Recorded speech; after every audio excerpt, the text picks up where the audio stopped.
You think survival cooking was just about filling stomachs? Think again. Black families facing the hardest times, depression, war years, Jim Crow poverty, created meals from almost nothing that carried dignity, nourishment, and love. These dishes kept generations alive when hope was scarce. Here are 60 survival meals Black families made during the hardest times. Cabbage and smoked meat stew was economical brilliance, stretching a single ham hock or smoked neck bone into a meal that filled the whole family. The cabbage was chopped roughly and added to a pot where smoked meat had already been simmering, releasing its salty, smoky essence into the broth. Potatoes often joined partway through, adding substance and absorbing flavor. Onions, garlic, and black pepper were the only seasonings needed. The smoked meat did most of the work. This stew was cold weather food made when temperatures dropped and appetites grew. The cabbage became silky and sweet, nothing like the raw vegetable that went into the pot. Children who claimed to dislike cabbage often asked for seconds. It represented simple cooking alchemy, transforming inexpensive vegetables into something families craved. Corncob jelly turned what most people threw away into a shimmering golden spread that brightened plain breads and biscuits. After kernels were cut from the cob for other uses, the remaining cores were boiled for a long time to draw out natural starch and pectin. The liquid was strained, sweetened with a modest amount of sugar or honey when available, and cooked again until it thickened into a soft jelly with a delicate corn flavor. Enslaved cooks perfected this transformation, ensuring nothing went to waste and every scrap contributed to nourishment. Long after emancipation, rural homesteaders and Depression-era families embraced corncob jelly as a thrifty delicacy, and it still appears at Southern craft fairs and heritage festivals. The gentle sweetness and faintly toasted aroma offer a taste of memory and ingenuity. Corncob jelly proves that culinary creativity can turn the most humble remnants of the harvest into something beautiful, a spread that honors the perseverance of those who found flavor and comfort in the very parts of the plant others overlooked. Brine-preserved greens were an ingenious way to hold on to summer's bounty long after the fields went bare. Collards, mustard greens, and turnip tops were packed into wooden barrels filled with salt water, weighed down with stones, and sealed tight. Over weeks, the leaves softened and fermented slightly, taking on a tangy flavor that woke up the dullest winter meal. They could be rinsed and cooked with lard, onions, or whatever scraps were available.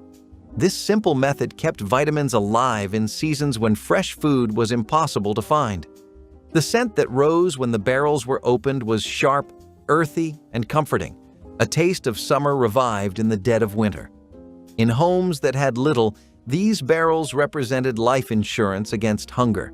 Preparing them required patience and precision, the kind of quiet discipline that survival demanded. The barrels lined cabin corners like silent guards against hunger, waiting patiently until their contents were needed. In every household that relied on them, brined greens became a sign of foresight and care, another way the enslaved turned hardship into nourishment, proof that even time itself could be bent toward survival when guided by wisdom and will. Cakes with cane syrup was a Christmas breakfast children remembered for the rest of their lives, simple but touched with rare sweetness. Hoe cakes were cornmeal flatbreads cooked on griddles or flat hoe sides held over fire, a technique giving them their name and connecting them to field labor. The cakes came out crispy at edges and slightly dense in the middle, with subtle corn sweetness needing enhancement. Cane syrup was the answer, thick amber liquid pressed from sugar cane that some plantation owners distributed during Christmas. Drizzled over warm hoe cakes, syrup soaked into every crevice, creating bites of pure comfort. Children licked fingers clean, trying to capture every drop before it disappeared. Mothers made hoe cakes because ingredients were reliable, cornmeal was the staple ration, and the technique required no special equipment. The syrup transformed every day into celebration, proving small luxuries could carry enormous emotional weight for people whose lives contained so few indulgences. Red beans and rice were more than just food. They were a connection to the Gulf Coast and the music of New Orleans kitchens. Slow cooked with onions, garlic, and smoked sausage when possible, the beans thickened into a rich stew that clung to the rice beneath. It was hearty, cheap, and satisfying, the kind of meal that could stretch across a whole company if needed. For Black soldiers from Louisiana and nearby states, it was a reminder of Monday nights back home when families gathered for comfort food that filled the house with love. Each pot carried the spirit of rhythm and routine, of a people who knew how to turn time and patience into nourishment. Even overseas, some soldiers recreated the dish with canned beans and ration rice, improvising with whatever they had on hand. It was a way to honor home, a bowl of strength passed down through generations. Red beans and rice spoke of faith, family, and endurance. It tasted like the South, sounded like laughter, and felt like warmth in the bones. In a world full of uncertainty, this dish was solid ground. Sweet potato pone was the rustic Christmas pudding that African American families baked in cast iron until it developed a caramelized crust that shattered under the spoon. This wasn't the smooth sweet potato pie of modern holidays. Pone was denser, chewier, with grated raw sweet potatoes that created texture and substance. Spiced with cinnamon, nutmeg, and ginger, sweetened with molasses or brown sugar, and enriched with butter and eggs. The mixture baked low and slow until the edges turned nearly black and the center stayed soft. Families served it warm with cream poured over, or cold the next morning for Christmas breakfast. Sweet potato pone was slave food that became celebration food, transforming humble root vegetables into something worth serving to company. The recipe required no fancy equipment, just sweet potatoes, a grater, and a well-seasoned skillet. Grandmothers made pone by feel, knowing exactly when the consistency was right. This was poverty turned to pride. Butterbean stew was creamy comfort in a bowl, made from large lima beans that broke down during cooking into something almost like a thick sauce. The beans were simmered with smoked ham hocks or bacon, their natural starch thickening the broth while pork added depth and richness.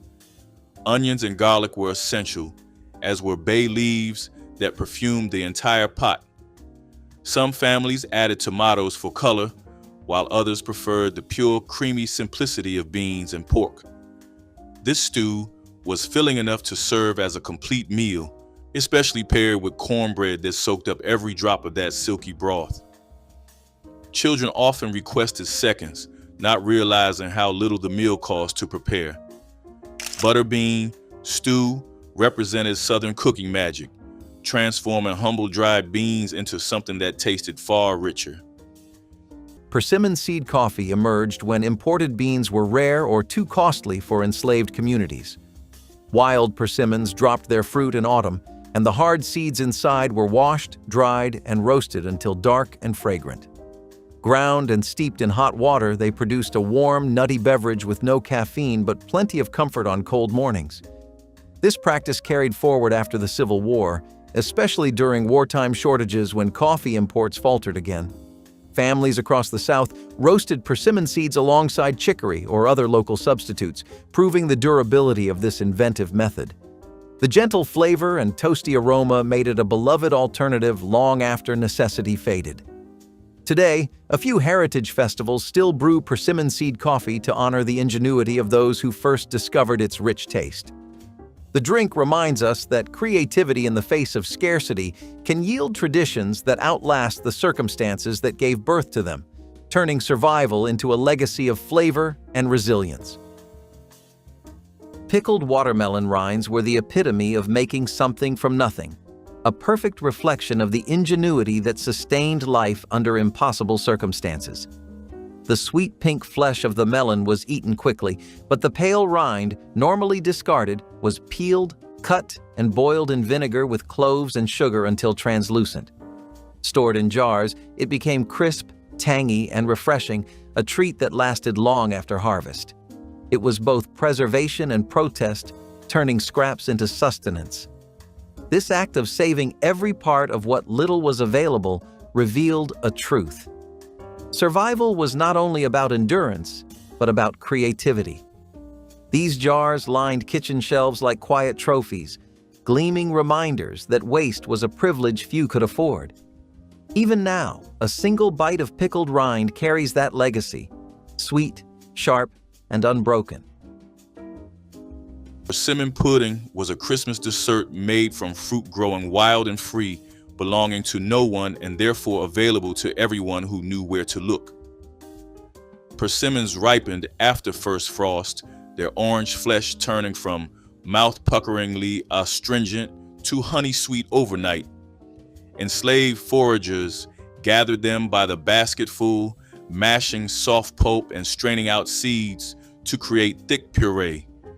Mixed with cornmeal, molasses, and sometimes milk when available, the batter baked into pudding, tasting like autumn concentrated into every spoonful.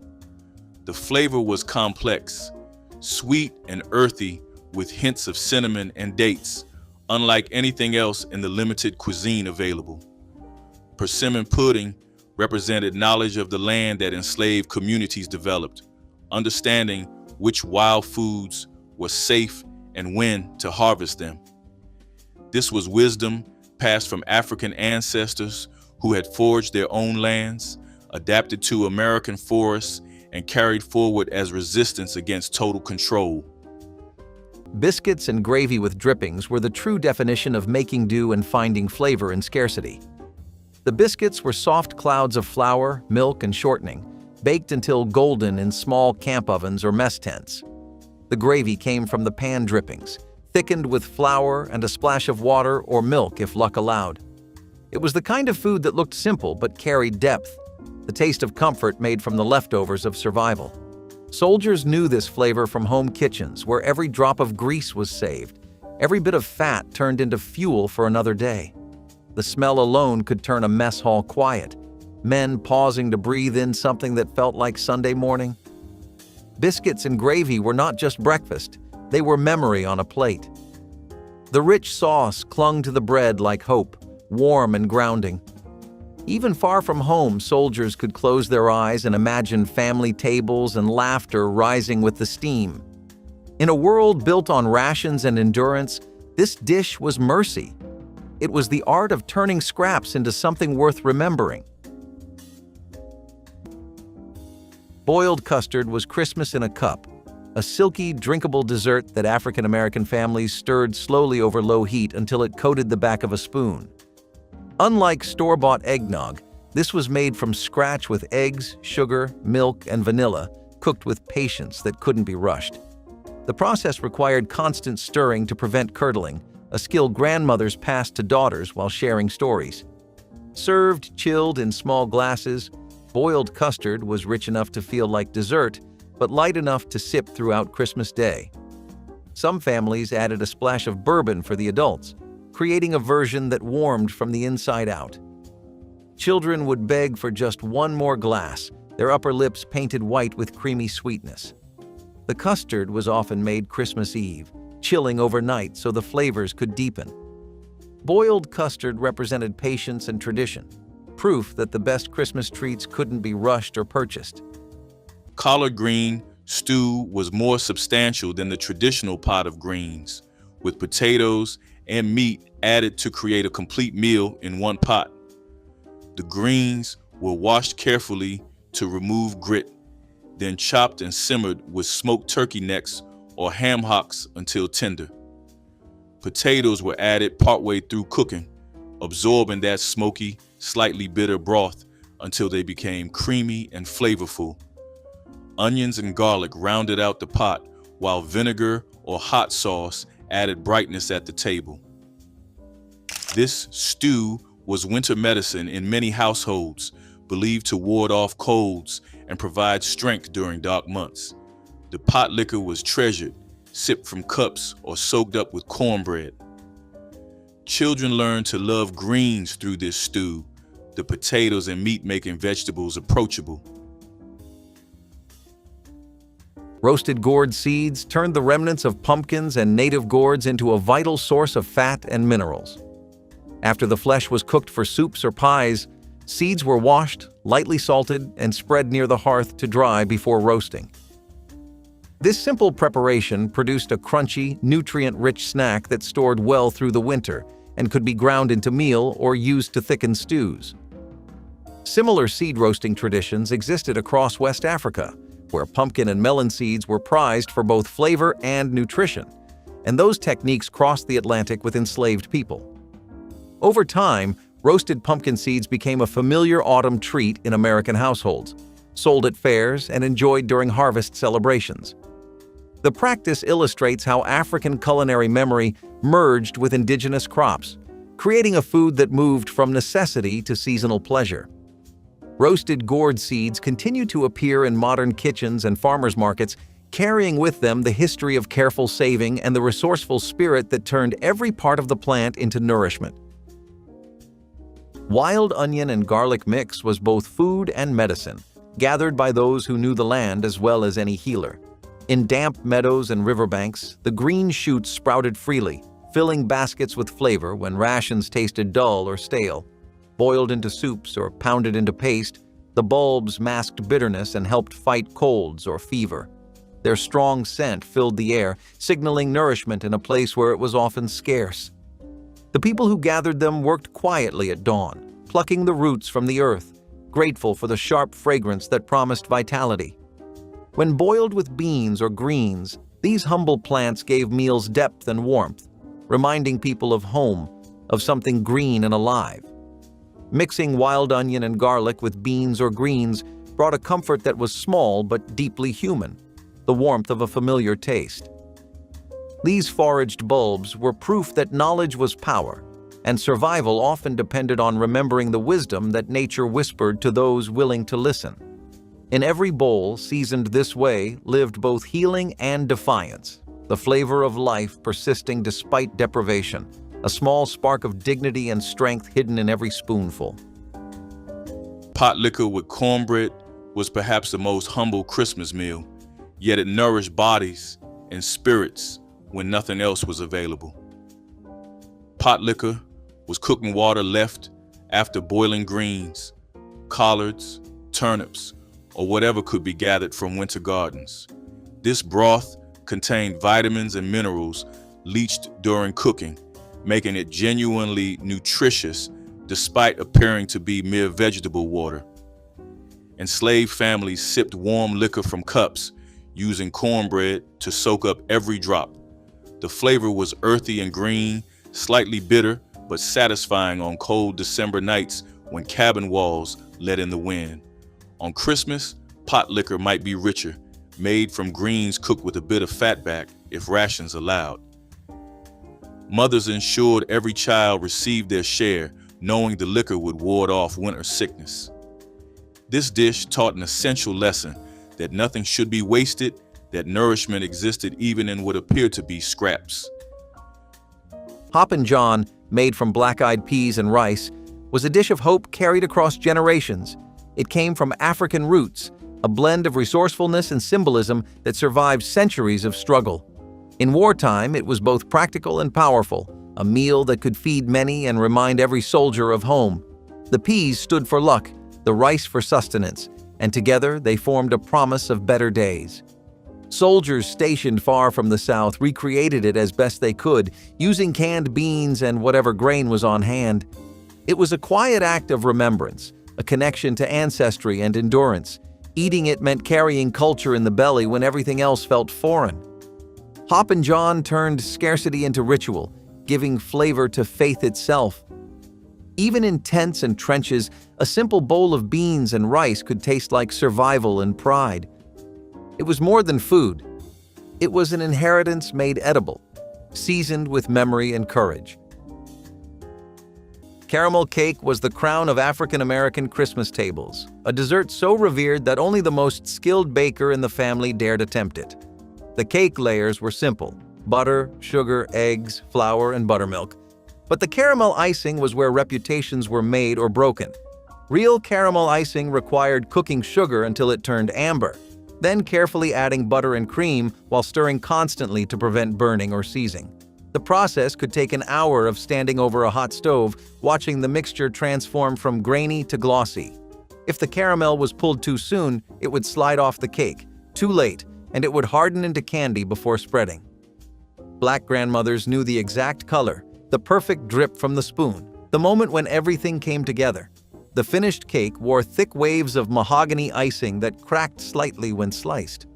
Caramel cake was Christmas morning, Christmas dinner, and Boxing Day breakfast combined into one magnificent dessert. Navy bean and bacon stew was comfort food that required nothing more than pantry staples and a little time.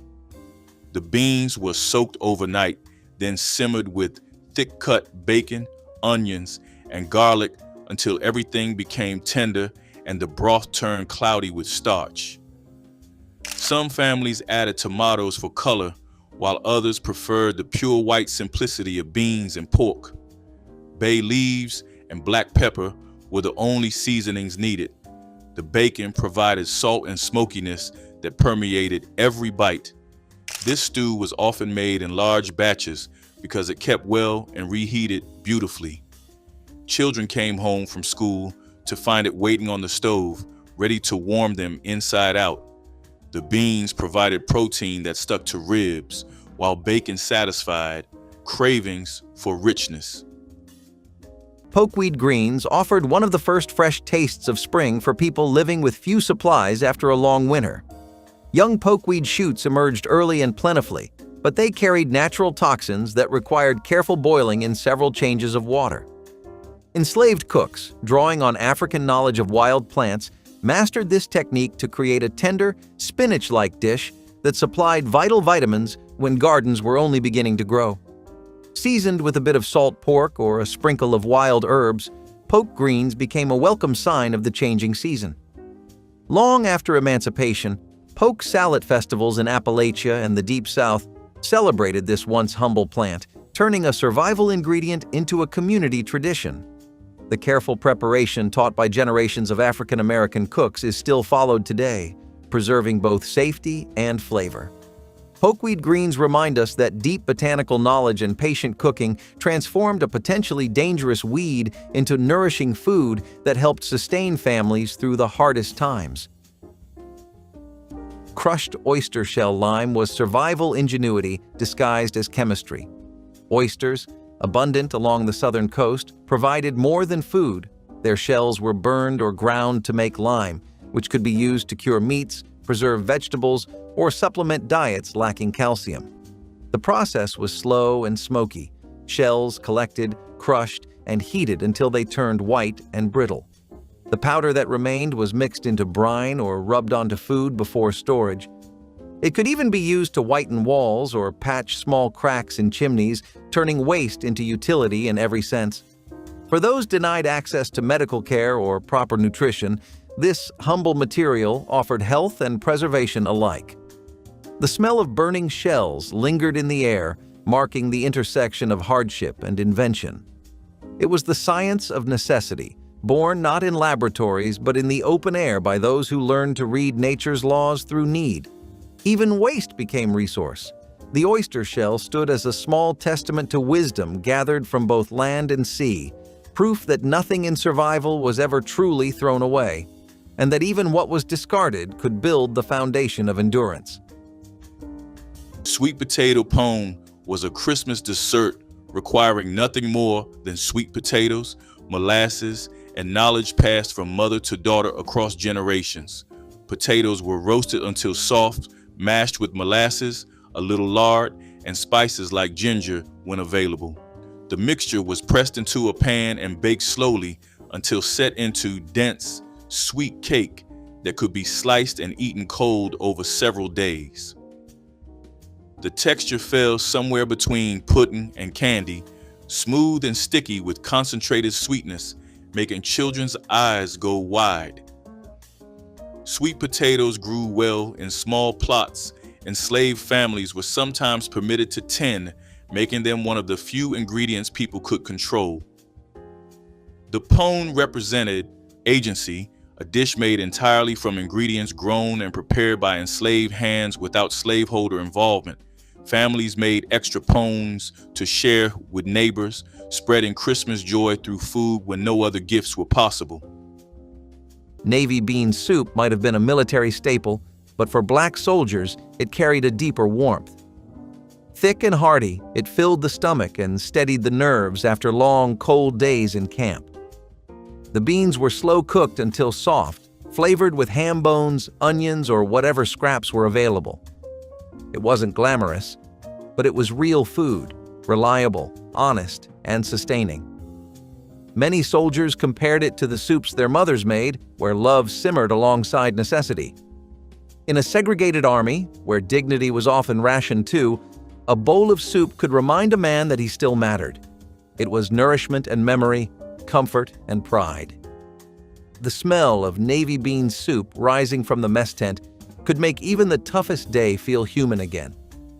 Each spoonful carried strength from the past and hope for the next morning. It wasn't just rations, it was resilience, ladled out one bowl at a time. Divinity candy was the temperamental diva of African-American Christmas confections, a fluffy white candy that would only cooperate on dry winter days. Made from sugar, corn syrup, and egg whites beaten until impossibly light, Divinity required perfect conditions to achieve its cloud-like texture. Black families learned to check the weather before attempting a batch. Too much humidity and the candy would never set, remaining a sticky mess. When it worked, Divinity was pure magic, melting on the tongue with intense sweetness and a slight chew. Pecans or walnuts were often folded in for crunch, turning simple candy into something worth saving for company. Women would drop spoonfuls onto wax paper, working quickly before the mixture stiffened. Divinity was passed around in tins at church gatherings and packed into Christmas gift boxes for neighbors. This candy was Christmas alchemy, transforming sugar and air into something that seemed to defy kitchen science entirely. Turkey wing stew appeared on tables in winter, especially after holidays when turkey parts went on sale. The wings were large enough to provide substantial meat while remaining affordable for families watching every dollar. They were browned in a heavy pot until the skin crisped, then covered with water and simmered with onions, celery, carrots, and potatoes. The dark meat stayed moist through long cooking, becoming tender enough to fall from the bone. Bay, leaves, and thyme added depth without cost, and some cooks stirred in tomato paste for color. This stew fed families for days, the broth growing more flavorful with each reheating. Children loved pulling the meat from bones themselves, making dinner feel interactive. Turkey wing stew represented smart shopping and smarter cooking, turning sale items into meals that felt abundant. Smoked catfish tails reveal the skill and resourcefulness that defined survival cooking on plantations near rivers and coastal waters. After commercial fishermen or estate kitchens took the prime fillets, the bony tails and smaller pieces were often left behind. Enslaved cooks cleaned these scraps carefully, rubbed them with salt or local spices, and smoked them over slow hickory fires. The result was a flavorful preserved fish that kept for days and could be stirred into stews, crumbled over grains, or eaten on its own with cornbread. Smoking techniques reflected West African traditions carried across the Atlantic, where preserving fish with wood smoke had long been a way to ensure protein during lean seasons. In later years, African-American fish camps and southern smokehouses continued this method, turning a food of necessity into a celebrated regional specialty. Modern smoked catfish dishes found in Mississippi and Louisiana restaurants still trace their flavor back to these early practices of careful preservation and culinary creativity born from scarcity. Charred sweet cornmeal cakes were the traveler's food, built for endurance, not pleasure. The batter of ground corn, salt, and water was poured thin and cooked until crisp and dark, intentionally over-roasted to make the cakes last longer without spoiling. They were tough, smoky, and dry, but when soaked in broth or water, they softened into hearty meals again. Portable and durable, they could be wrapped in cloth and carried for days. For those who worked long hours away from fire or kitchen, These cakes were essential fuel, simple, sturdy, and reliable. The char was not a flaw but a strategy, sealing in flavor and strength. Each cake told a story of discipline, of people who could not afford to waste a grain. The smell of roasted corn was familiar and grounding, a link between past and present laborers. Each bite was proof of cleverness, born from need, a reminder that even the humblest ingredients could sustain great endurance. These cakes may not have been festive or soft, but they were food that traveled with you through struggle and survival alike, feeding body and will across endless miles of hardship. Crackling bread was a Christmas treat that transformed hog butchering scraps into something children waited for all year. When slaveholders slaughtered hogs in December, rendered fat left behind crispy bits of skin called cracklings. These golden, crunchy pieces were mixed into cornmeal batter and baked into bread that snapped with each bite. The bread was dense and satisfying, with pockets of salty, porky flavor throughout the golden crumb. Enslaved families considered crackling bread special because cracklings were only available during winter butchering season. Mothers saved the best pieces, hiding them until enough had been collected for a proper batch. The aroma of crackling, bread baking filled small cabins with warmth and anticipation, signaling the holiday had arrived. This simple bread carried enormous emotional weight, a reminder that even within slavery's brutal system, moments of sweetness could be created from scraps others discarded without thought.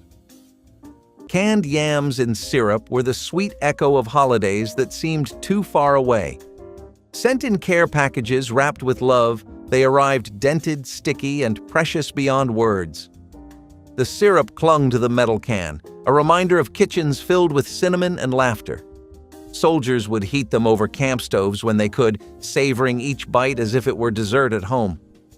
Sweetness was rare in war, but this was something that made men pause and smile. Every spoonful tasted of family, of women who stayed up all night canning, of mothers praying over parcels bound for the front lines. For Black soldiers, canned yams weren't just food, they were the taste of belonging. They brought memory to the mess table, reminding everyone that they were still sons, still loved, still expected to come home. That syrupy sweetness cut through the salt and smoke of war, softening the world for a moment. It was hope in a can, opened with trembling hands. Molasses taffy was Christmas entertainment disguised as candy, a sticky-pulled confection that turned entire African-American families into taffy-pulling teams on cold December evenings. The process began with boiling molasses, sugar, and butter until it reached the hardball stage, then pouring the hot mixture onto buttered platters to cool. Once it could be handled, the real fun began. Everyone would butter their hands and start pulling, stretching the dark mass until it lightened in color and developed that signature chewy texture.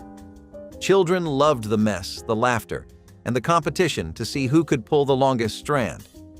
The finished taffy was cut into pieces and wrapped in wax paper, stored in jars for the holiday season.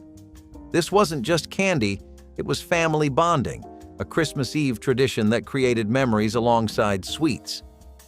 Molasses taffy represented the old ways of doing things, when entertainment came from working together rather than watching screens.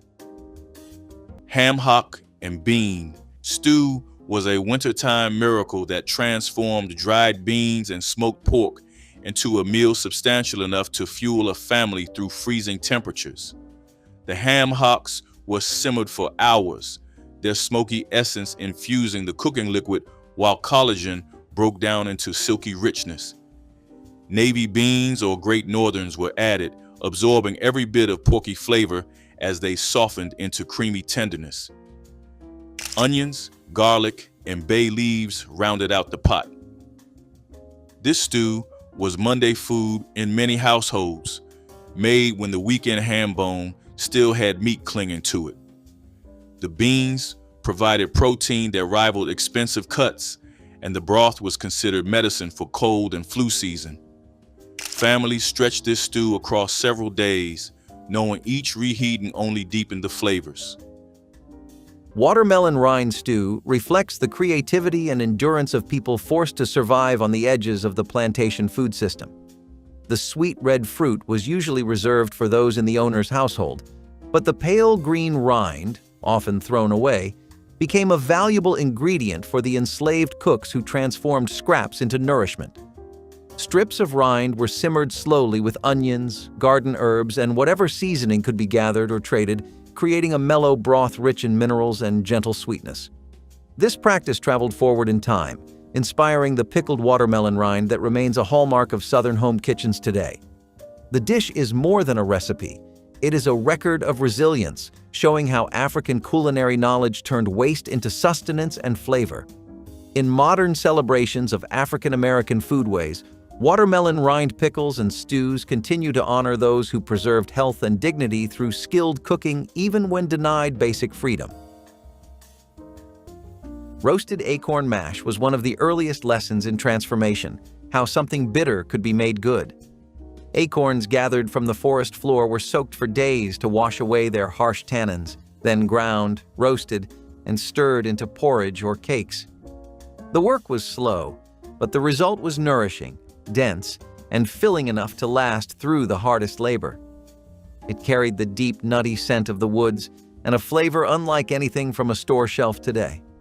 Making acorn mash required patience and knowledge passed down through generations, blending African technique with native wisdom. It was survival as craft, every step deliberate, every bite earned.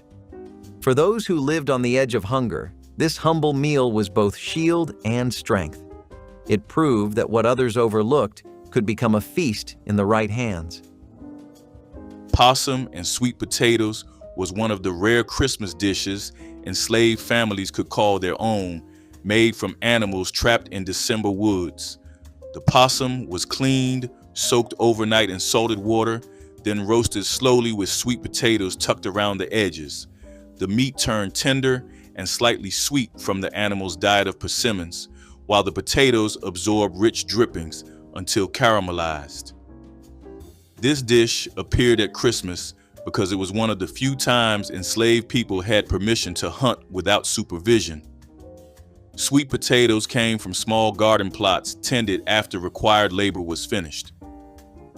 Possum hunting became a Christmas Eve tradition, with fathers and sons heading into woods with torches and dogs. The dish represented both the pain of bondage and the resilience of people who created celebration from the margins, turning wild game into a feast that carried memory, hope, and quiet defiance against a system designed to strip away every dignity. Cornbread and molasses was the poor man's feast that tasted like plenty. It was cheap to make, easy to carry, and comforting to eat, a Southern pairing that stuck to the ribs and soothed the spirit. Cornmeal was rationed but still available, and molasses was sweet, thick, and nourishing, adding just enough energy to push through long days. Soldiers who grew up on this combination knew it as both breakfast and dessert, the kind of meal that could stretch through the week. It reminded them of home kitchens where cornbread baked in cast iron and molasses dripped slow from old jars. Together, they told a story of endurance, of making do with what little there was and still finding sweetness in it. Even overseas, when food came from tins and supply lines, that memory of warm bread and syrupy molasses could lift morale. Cornbread and molasses didn't look like luxury, but it felt like love served simple. It was the taste of the South, of strength and of gratitude, reminding every soldier that comfort could come from the most humble plate. Each bite was a promise that no matter how far they went, home lived in the flavor of the meal. Japanese fruitcake had nothing to do with Japan, but everything to do with African American Christmas traditions across the Deep South. This layered spice cake earned its exotic name from the unusual combination of ingredients: coconut, raisins, and warm spices stacked between alternating layers of light and dark cake. Black families made this for Christmas because it showcased skill and patience, with each layer requiring separate preparation.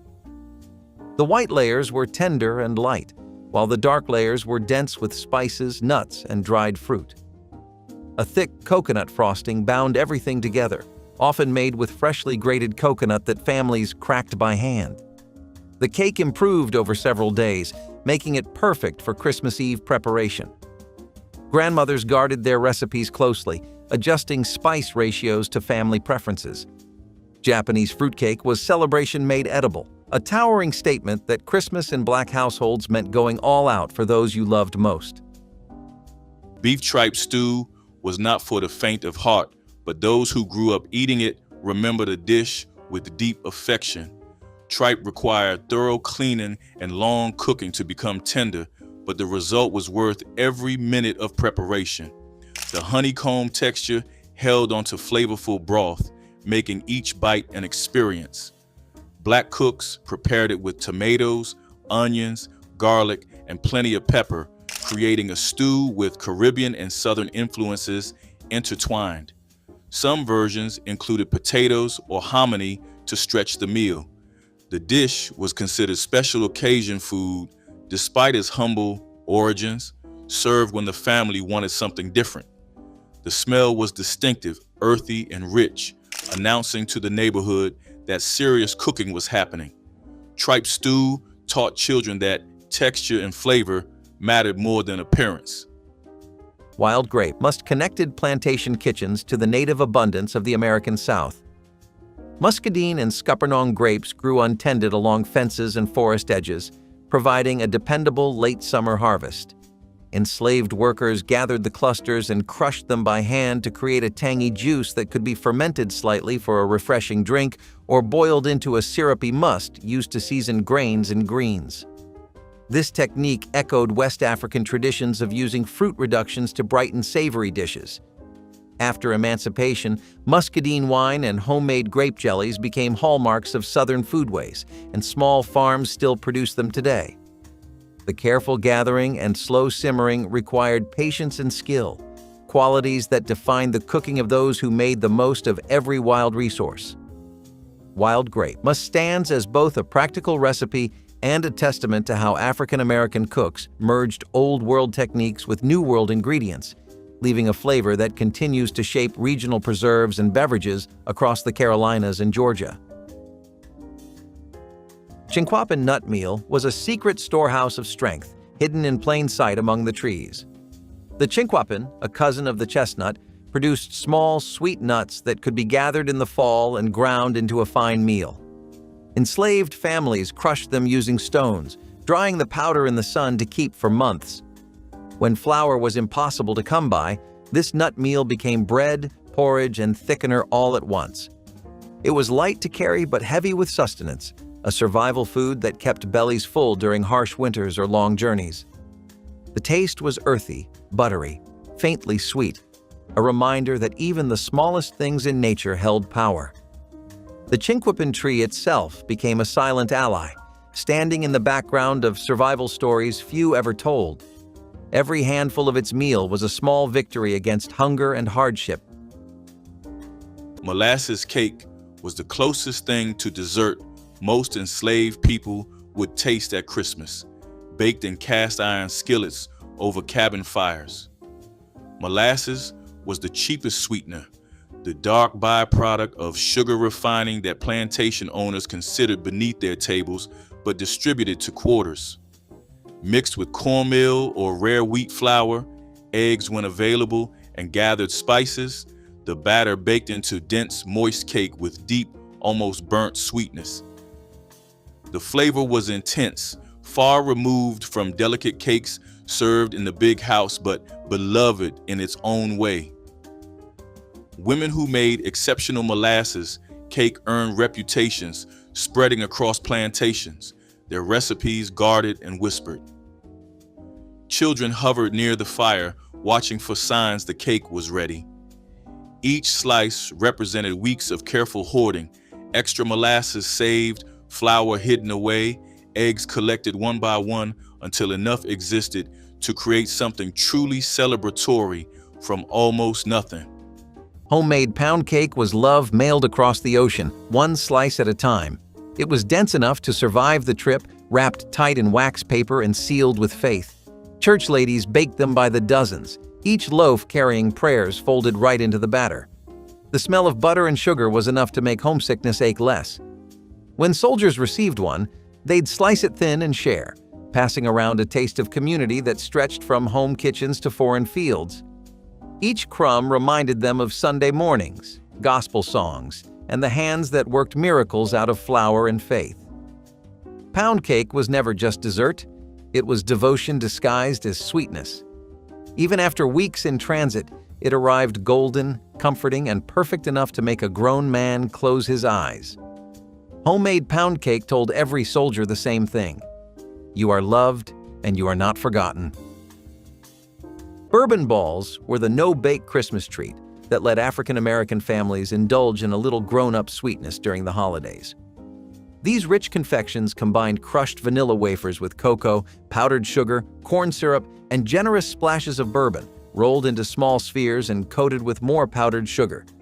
The bourbon wasn't cooked out, giving each ball a warm, spirited bite that adults savored after Christmas dinner. Black families often made bourbon balls in assembly line fashion, with some crushing cookies, others mixing, and still others rolling and coating. The candies improved over time, mellowing as the bourbon infused every crumb, making them perfect for preparing weeks ahead. They were stored in tins between layers of wax paper, hidden from children too young for the whiskey but drawn to the chocolate coating. Bourbon balls appeared at holiday card parties and New Year's Eve gatherings. This candy was sophisticated yet simple, proving elegance didn't require an oven. Chicken gizzard stew turned an often discarded organ into something families genuinely looked forward to eating. Gizzards were cheap at the butcher counter, sold by the pound for far less than other chicken parts. They required long cooking to become tender, but that time transformed their chewy texture into something almost silky. The gizzards were browned first, then simmered with onions, garlic, tomatoes, and potatoes until everything melded together. Some cooks added carrots or celery, while others kept it simple with salt, pepper, and bay leaves. The gravy that formed was dark and rich, perfect for ladling over rice or biscuits. Children who grew up eating this stew developed a taste for organ meats early. The dish represented kitchen wisdom, knowledge that parts others threw away could become dinner. Ground pumpkin seed. Porridge transformed leftover seeds into a hearty meal that supplied both protein and healthy oils. After pumpkins were cooked for pies or stews, the seeds were washed, dried, and pounded into a coarse meal. This meal was simmered slowly in water or thin milk, creating a creamy porridge with a subtle nutty flavor. Sweetened lightly with honey or molasses when available, it became a sustaining breakfast or evening dish that used every part of the harvest. The method reflected West African culinary traditions where ground seeds thickened soups and stews, showing how transplanted knowledge enriched American foodways. Generations after emancipation, pumpkin seed porridge remained a seasonal specialty in some rural areas, appreciated for its nourishing qualities and gentle taste. Modern cooks might recognize it in contemporary seed-based milks and cereals, proving that this centuries-old practice still influences how we eat today. Ground pumpkin seed. Porridge highlights the wisdom of never wasting what nature provides and celebrates a heritage of careful resourcefulness that continues to inspire. Sorrel leaf steep was a burst of red tang in a world that often offered little color or comfort. Made from dried hibiscus-like leaves, the steep was both drink and medicine, refreshing in heat, cleansing in illness, and joyful in spirit. It came from deep roots in West Africa, where the drink was known as bisap, and it crossed the ocean in memory long before it ever reached American soil. Boiled with ginger or orange peel when available, it turned water into something sacred, bright, and alive. For enslaved people, it was a rare taste of home, a sip that tied them to ancestors and land across the sea. It was tart, strong, and deeply red, the color of endurance itself. Even when made from wild sorrel instead of imported hibiscus, the essence remained the same, a reminder that flavor and identity could not be stripped away, only adapted. Hog jowl and black-eyed peas carried deep meaning for enslaved communities, especially during Christmas when slaveholders sometimes distributed extra pork rations. The jowl was fatty cheek meat, considered undesirable by wealthy families, but treasured in quarters for its rich flavor and ability to season large pots. Black-eyed peas simmered slowly with the jowl until creamy and infused with smoky, salty essence. This combination became associated with luck and prosperity, beliefs enslaved people held fiercely despite their circumstances. One hog jowl could flavor enough peas to feed an entire cabin, stretching limited rations further than seemed possible. Women woke before dawn on Christmas morning to start the pot, knowing it needed hours to reach perfection. The peas were easy to grow and store, making them a reliable staple.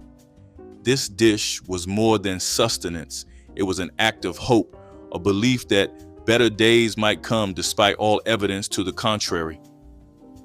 Apple butter on hardtack turned bland military rations into something resembling dessert. Hardtack alone was dry, hard, and tasteless, a cracker made for endurance, not pleasure. But spread with apple butter, it softened into something rich, sweet, and familiar. Soldiers who grew up in the country remembered the sound of bubbling pots on stovetops as apples cooked down with sugar, cinnamon, and patience. Apple butter carried the warmth of fall and the tenderness of family hands stirring slow. In war zones, it was gold, rare, precious, and gone too soon. Some received jars from home, sealed tight and wrapped in cloth. Others traded for a spoonful from friends. That taste was enough to make the world pause. It reminded them of biscuits, breakfasts, and Sunday mornings before life became about survival. Apple butter on hardtack was proof that even the simplest sweetness could lift a man's spirit. It turned duty into memory and ration into comfort. Each bite was a silent thank you to the people who loved them enough to send a piece of home.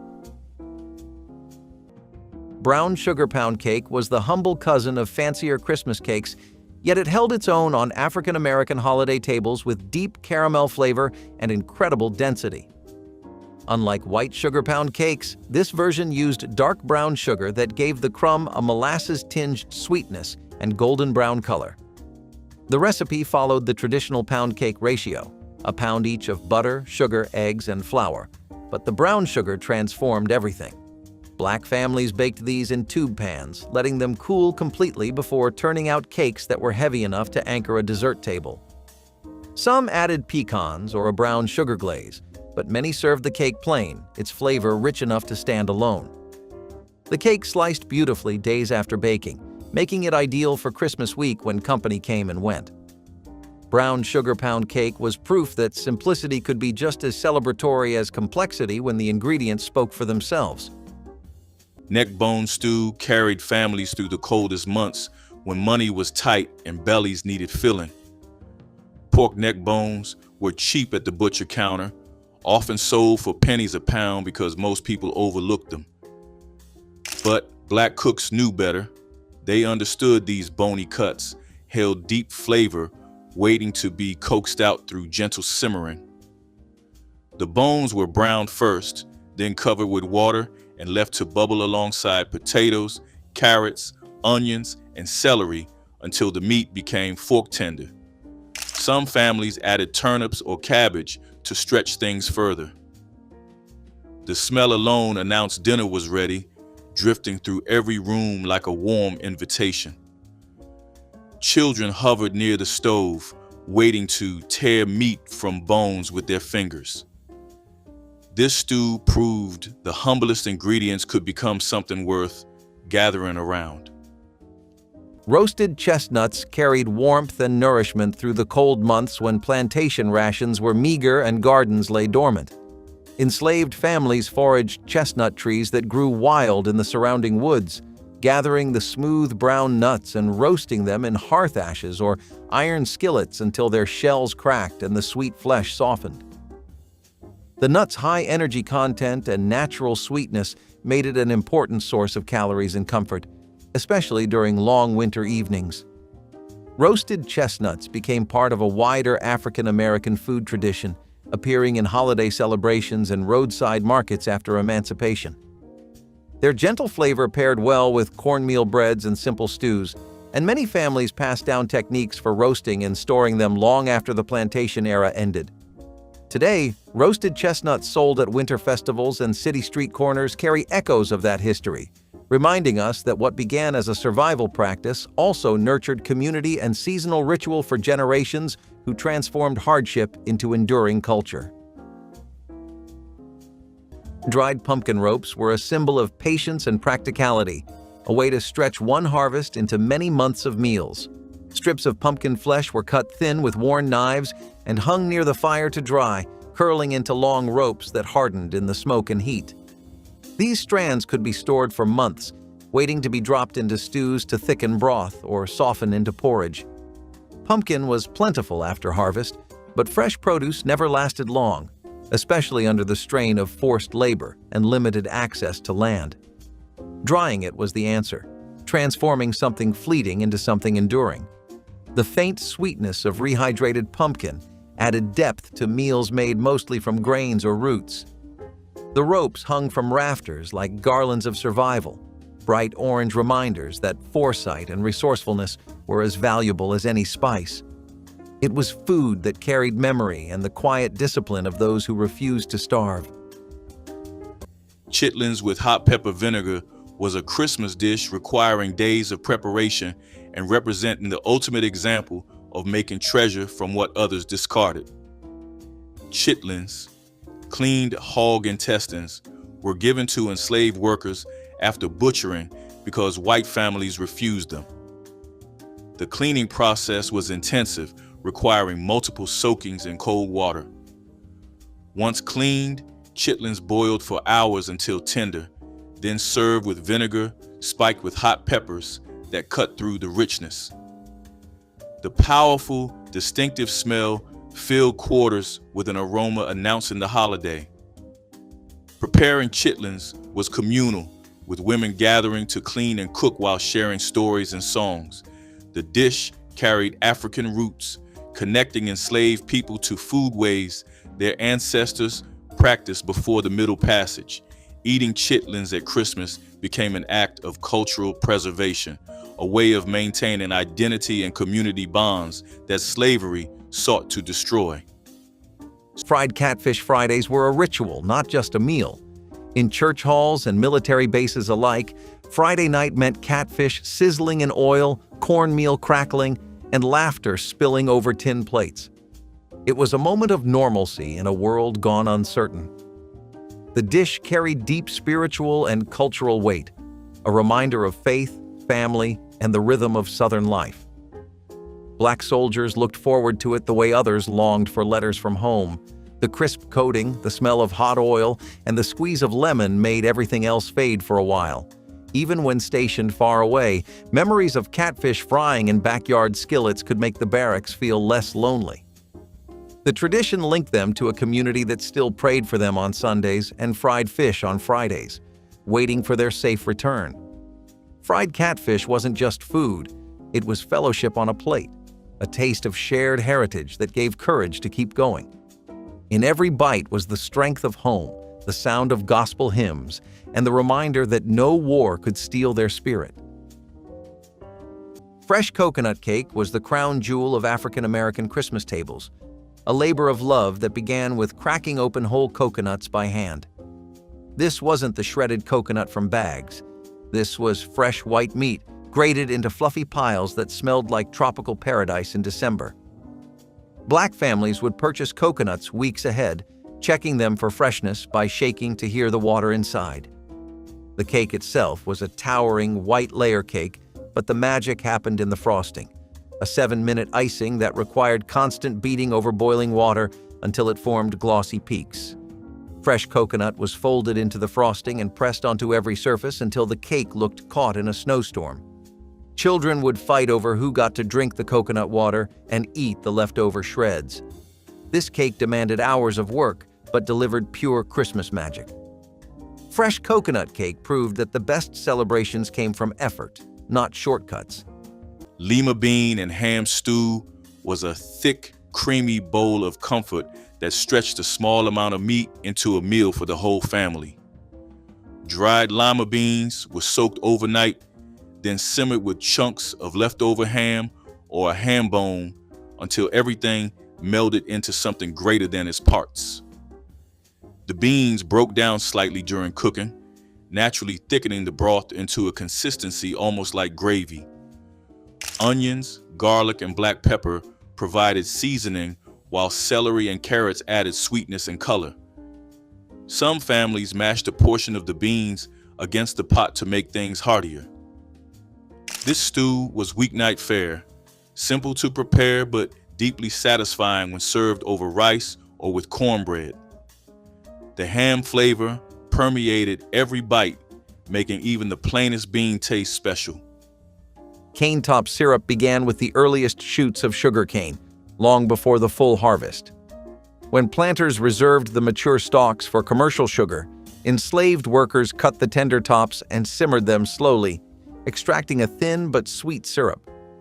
This homemade sweetener flavored cornbread, porridge, and hot drinks, adding a rare touch of luxury to daily meals. The technique reflected both African experience with cane and Caribbean methods of small batch syrup making. After emancipation, many rural families continued to boil cane juice into syrup during the early season, a practice still alive in parts of Louisiana and Florida. The flavor is lighter and grassier than late-season molasses, making it unique among Southern sweeteners. Cane top syrup shows how skilled hands transformed what might have been discarded into something valuable, blending cultural knowledge with the natural rhythms of the crop. It stands as a reminder that, even in conditions of deprivation, African American cooks created enduring regional flavors that remain treasured in Southern pantries today. Rabbit stew appeared on Christmas tables when enslaved men managed to trap rabbits in woods surrounding the plantation during scarce personal hours. Rabbits were skinned quickly, cut into pieces, and simmered with wild onions and root vegetables, saved from fall gardens until meat fell from bone.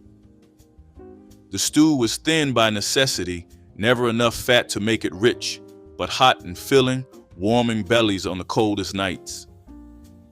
Rabbit hunting required skill passed from fathers to sons, knowledge of where rabbits ran, and how to set snares without detection. The meat was lean and mild, absorbing whatever flavors the cook added while providing precious protein regular rations lacked. Families gathered around the single pot, each person receiving a share ladled into whatever vessel they owned. The stew represented self-reliance and small freedoms enslaved people carved within the brutal system, the ability to provide something extra through their own labor and knowledge. Blackstrap molasses bread was called working man's food for a reason. It was built for strength. Thick and dark with iron-rich sweetness, it gave soldiers the energy they needed to push through endless marches and long shifts. Made from flour, yeast, and a generous pour of blackstrap molasses, it baked into a loaf that was dense but satisfying. The aroma was deep and earthy, a mix of sugar and smoke that lingered in the air. Families baked it at home too, slicing it warm with butter or sending pieces in care packages. It was simple, but it tasted like purpose. For black soldiers, it carried the same spirit as the songs sung in fields and factories, steady, strong, and full of pride. The bread was nourishment, but it was also identity. It was sweet, sturdy, and unpretentious, much like the people who made it. Each slice told a story of endurance, of hands that worked hard and baked harder. Blackstrap molasses bread was more than food. It was power made edible. Bread pudding with hard sauce was the Christmas dessert that turned African American thrift into pure indulgence. Stale bread that might have gone to waste was cubed, soaked in a custard of eggs, milk, sugar, and vanilla, then baked until the top turned golden and crispy while the center stayed soft. The real magic came from the hard sauce, a simple mixture of butter, powdered sugar, and bourbon, beaten until fluffy and served cold atop the warm pudding. As the sauce hit the hot bread pudding, it melted into rivers of boozy sweetness that pooled in every crevice. Families saved bread for weeks before Christmas, knowing that the drier the bread, the better it would absorb the custard. Raisins, pecans, and cinnamon were common additions, each household adjusting to their taste. Bread pudding with hard sauce was waste-nothing wisdom transformed into holiday luxury, proof that resourcefulness and celebration were never in conflict. Pinto bean and sausage stew was hearty weeknight fare that stretched a small amount of meat into a meal substantial enough to feed a crowd. The beans were soaked overnight, then simmered with sliced smoked sausage, onions, garlic, and tomatoes until everything became tender. The sausage released its fat into the broth, creating richness that permeated every bite. Some cooks added chili powder or cumin for warmth, while others kept seasoning simple. This stew was often made on Sundays and reheated throughout the week, each serving tasting better than the last. The beans provided protein and fiber, while sausage satisfied cravings for meat without breaking the budget. Children grew up eating this stew over rice, learning that simple ingredients cooked with care could rival anything. Burdock root stew speaks to the deep botanical knowledge carried by African cooks who could read the land for nourishment even when fields were bare. Burdock, a hardy root with a flavor similar to earthy artichoke, grew wild along fence rows and shaded ditches where other crops refused to thrive. Gatherers dug the long tap roots with simple hand tools, scrubbed them clean, and sliced them thin before simmering them for hours with any garden greens or herbs that might be on hand. The slow cooking softened the root into a tender base for a broth that was both filling and rich in minerals. This practice echoed African and indigenous traditions of using wild roots as a staple during lean times. After emancipation, burdock continued to appear in rural foraging guides and folk remedies, admired for its subtle sweetness and sustaining qualities. Today, herbalists still value burdock for its nutrients, reminding us that what once served as a quiet survival food remains a symbol of resourcefulness and a connection to the untamed landscape of the American South. Coonie root flour was one of the rarest forms of survival food, pulled from the sandy soils of Florida's coastal woods. The County, or Florida arrowroot, held starch deep within its roots, but it was also toxic until carefully processed. Enslaved people learned to grate the roots, soak them in running water for days, and dry the pulp into a fine powder. The process was laborious and delicate, but the result was precious: a clean, edible flour that could be used in bread, mush, or porridge. It was a carbohydrate reserve for when nothing else remained, sustaining life in times of famine or isolation. Each batch was a victory of knowledge over danger, of patience over hunger. The skill to prepare it safely came from generations of shared wisdom, passed quietly between hands. To turn poison into nourishment was not only survival, it was genius born from necessity. Hominy grits with red-eye gravy was a Christmas morning dish, transforming humble corn into approaching comfort. Hominy was made by soaking dried corn in lye until hulls loosened, leaving swollen kernels that were dried and ground into grits. The grits cooked slowly until creamy, requiring constant stirring to prevent scorching. Red-eye gravy was made by deglazing the pan after frying ham with strong black coffee, creating thin, intensely flavored sauce. Poured over grits, the gravy added richness, elevating simple corn porridge into something memorable. Enslaved families might only have red-eye gravy at Christmas when coffee was available and meat drippings plentiful. The combination was filling and warming, stretching limited ingredients into a meal that felt celebratory. Grits carried history. The nixtamalization process, creating hominy, came from indigenous peoples who taught it to both enslaved Africans and European settlers alike. Collard greens with salt pork were more than a meal. They were a declaration of survival. Boiled slow in army pots or home kitchens, the greens softened into something tender and deep, their flavor carried by the smoky salt of cured pork. They reminded soldiers of backyards and church gatherings, of hands that worked hard and cooked harder. In a time of rationing, collard greens symbolized resourcefulness, turning what little you had into something sustaining. For Black soldiers, this was a taste that reached beyond hunger. It connected them to a lineage of resilience. Collard greens had long been a food of freedom, grown in hidden plots by enslaved ancestors who passed their strength through the leaves. Even in mess halls far from home, that spirit lingered. Eating them was an act of memory and quiet pride, a way to reclaim power in a world that often denied it. Collard greens with salt pork weren't fancy, but they were real, and they reminded every soldier who ate them that endurance was part of their inheritance. Each serving was a humble bowl of history, strength, and soul, simmered slowly until it tasted like perseverance itself. Pralines were the Christmas candy that connected African-American families to New Orleans traditions, a creamy pecan confection that spread through Black communities across the South. Made from brown sugar, butter, cream, and whole pecans, pralines required careful attention to temperature and timing to achieve their signature texture: creamy yet firm, sweet yet deeply caramelized. Black families made pralines in large batches during weeks before Christmas, storing them in tins for gift-giving and visitors. The process was social, with women gathering in kitchens to stir, test, and drop the candy onto buttered marble or wax paper. Children learned to judge readiness by the way the mixture fell from a spoon, forming soft mounds that set into perfect circles.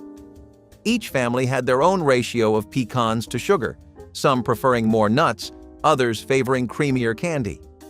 Pralines were given to teachers, mail carriers, and church members as tokens. This candy carried culture and community in every bite. Oxtail stew was once the crown jewel of winter cooking in Black households, simmered low and slow until the meat fell away from the bone in tender ribbons. The oxtails were seared in a heavy pot until caramelized, then braised with onions, garlic, tomatoes, and root vegetables. Thyme, bay leaves, and allspice gave the broth a depth that filled the kitchen with warmth long before dinner was served. The marrow melted into the liquid, creating richness that no store-bought broth could match. Families gathered around for this dish on Sunday evenings, knowing one pot could feed everyone with enough left for Monday. The stew represented transformation, turning what butchers once discarded into something magnificent. Children learned early that the best flavor lived in the bones. Hickory nut milk delivered rich nutrition from the forests when dairy was limited or unavailable. Hickory nuts were cracked and pounded into a fragrant paste, then steeped in hot water and strained to produce a creamy liquid full of natural oils and protein. This drink could be enjoyed warm as a morning beverage or used to enrich cornbread and porridges, offering sustenance without reliance on cow's milk. The technique drew directly from indigenous American practices, which African cooks learned and adapted to their own needs. Hickory trees were plentiful across the Southeast, ensuring a steady supply for those willing to gather and crack the tough shells. Even after emancipation, rural families continued making hickory milk for special dishes, and some Appalachian recipes still call for it today. Its smooth flavor and nourishing qualities illustrate how African-American cooks combined local knowledge and old-world methods to create foods of lasting value. Hickory nut milk stands as a quiet but powerful symbol of ingenuity, linking the forest's bounty to a tradition of resilience and culinary skill.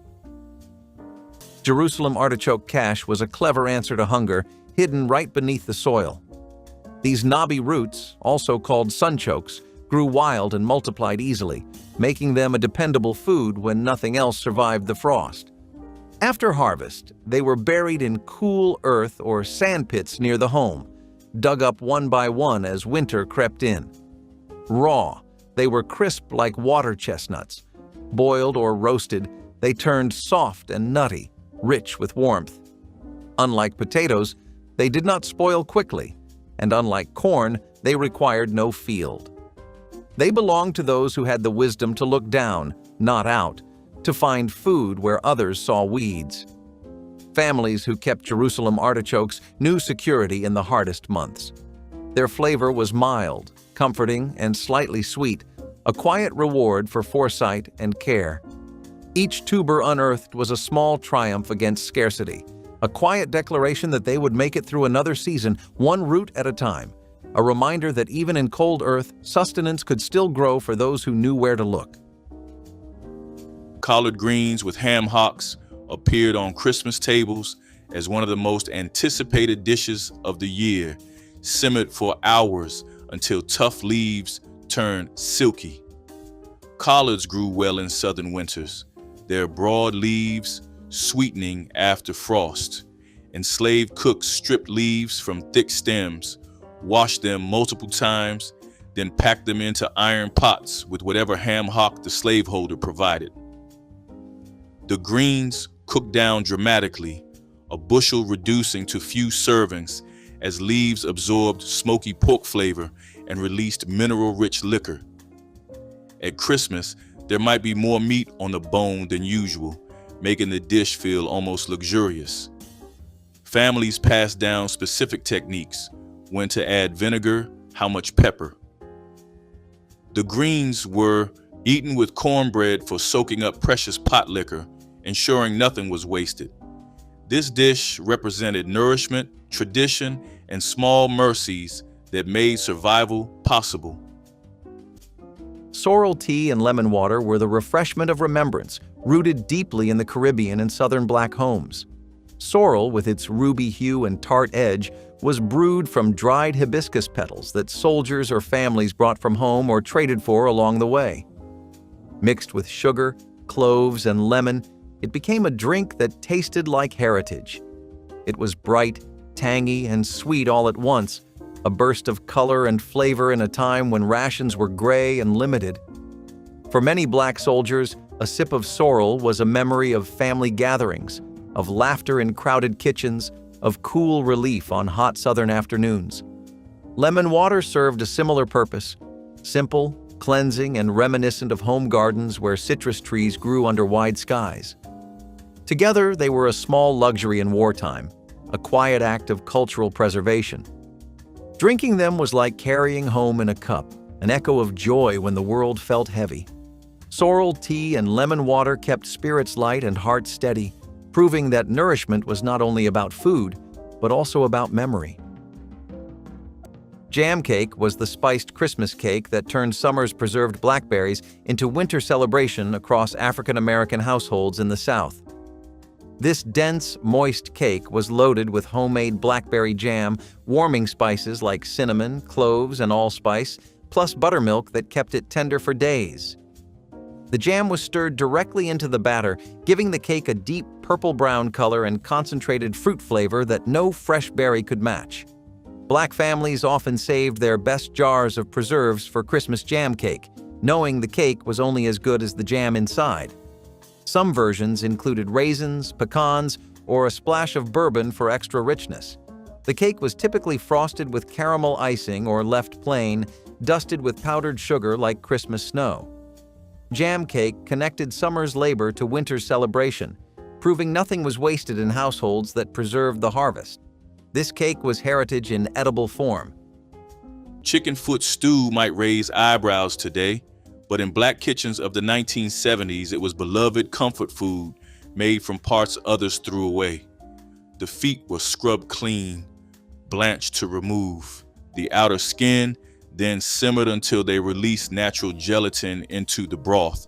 This created body and richness that regular chicken pieces could not achieve. Potatoes, carrots, and onions joined the pot, soaking up that deeply savory liquid. Some cooks added hot peppers for warmth that went beyond temperature. The stew was valued during winter illnesses when families believed its collagen-rich broth could heal what ailed you. Children sometimes balked at the appearance, but one taste usually converted them. The feet were free or nearly so, making this stew an act of pure kitchen wisdom, taking what was dismissed and creating nourishment. Wild persimmon leather, served as a natural energy bar long before packaged snacks existed. Fully ripe wild persimmons, soft and honey-sweet, were mashed into a smooth pulp and spread thinly on clean boards or large leaves. Left in the sun to dry or placed near the gentle heat of a hearth, the mixture became a chewy sheet that kept for weeks. This portable treat provided a quick source of calories for long days in the fields and could be tucked into cloth packets for later use. The technique echoed African and indigenous methods of drying fruit to preserve it for travel and winter storage.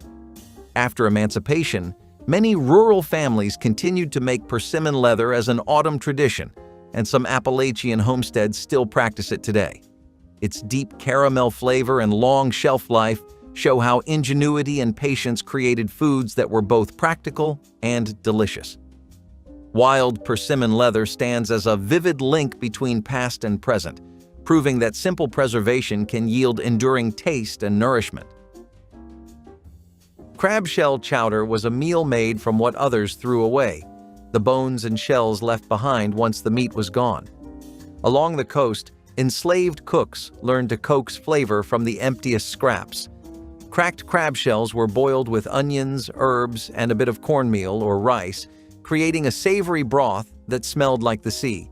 Sometimes a single claw or a sliver of meat might find its way in, but most of the time, it was just shells and salt water transformed into sustenance.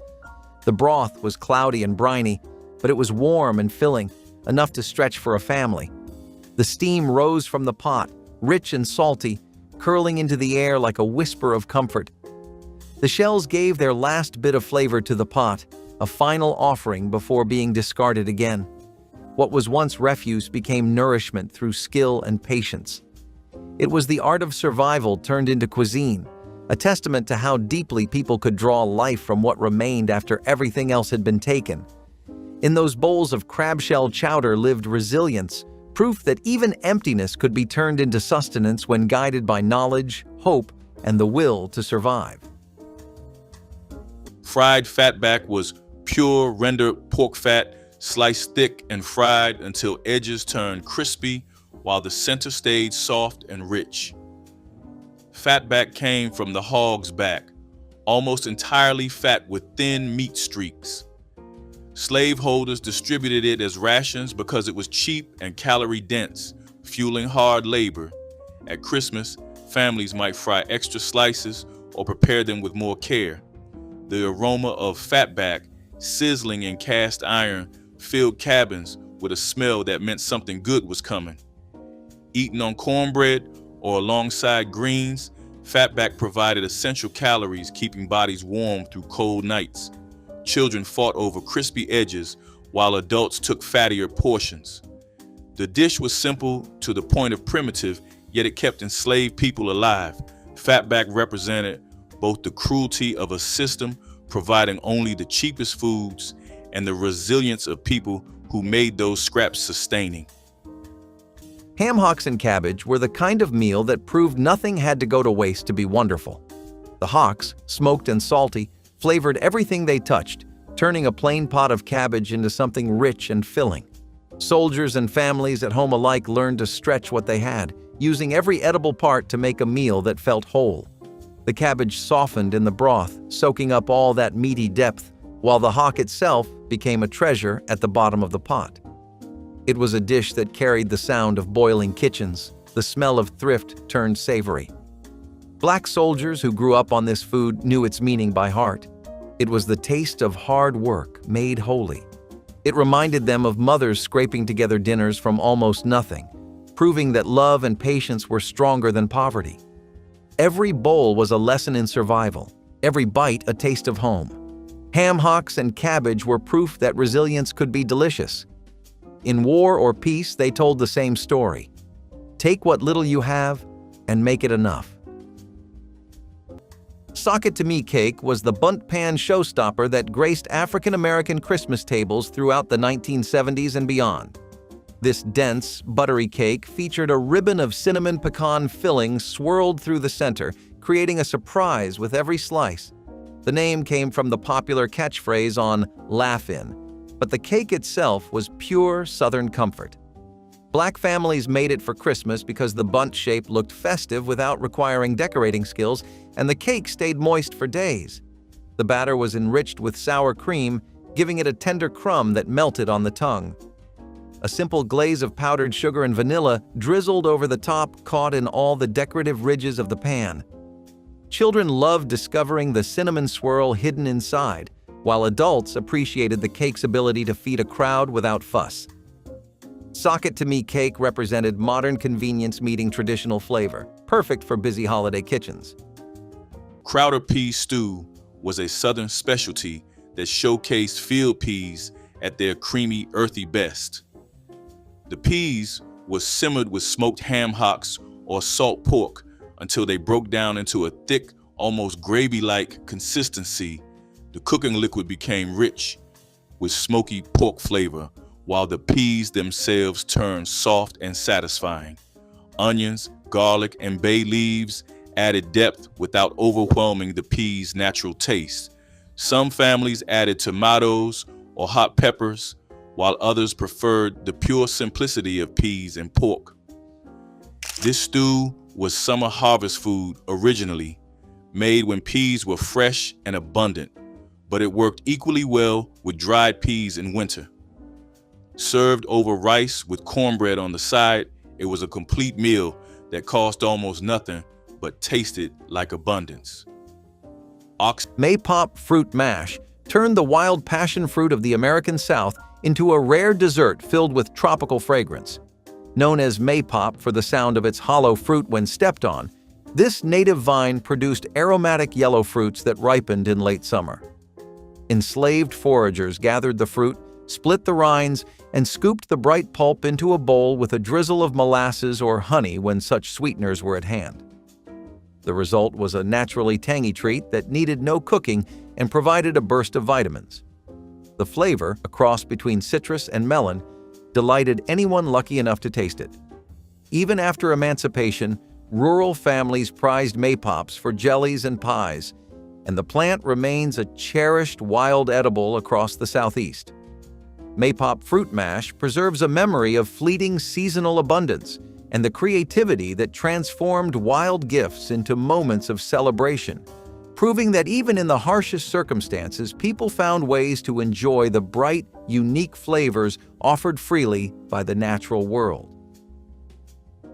Persimmon leather was a sweetness born from scarcity, made when sugar was a dream too far from reach.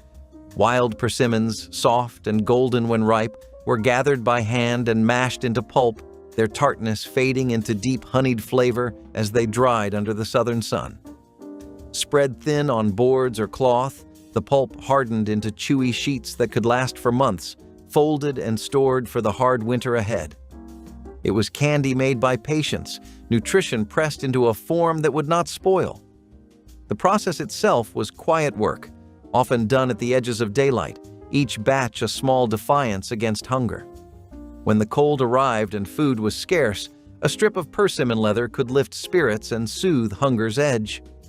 In its sweetness lived a lesson. Survival does not always mean bitterness. Sometimes it tastes like sunlight caught in fruit. Ash cakes were the most primitive bread available to enslaved families, made by wrapping cornmeal dough in cabbage leaves and burying it directly in hot fireplace ashes. The technique required no pan, just cornmeal mixed with water and salt, shaped into rounds, wrapped in leaves, and nestled into coals. After 20 minutes, cakes emerged with smoky, slightly charred exterior and dense, steaming interior that tasted like survival itself. At Christmas, ash cakes might be made larger or given extra care, but the method remained unchanged. Children learned to make them young. Understanding this skill might mean the difference between eating and hunger. The cabbage leaves imparted faint green flavor and kept ash from penetrating the dough.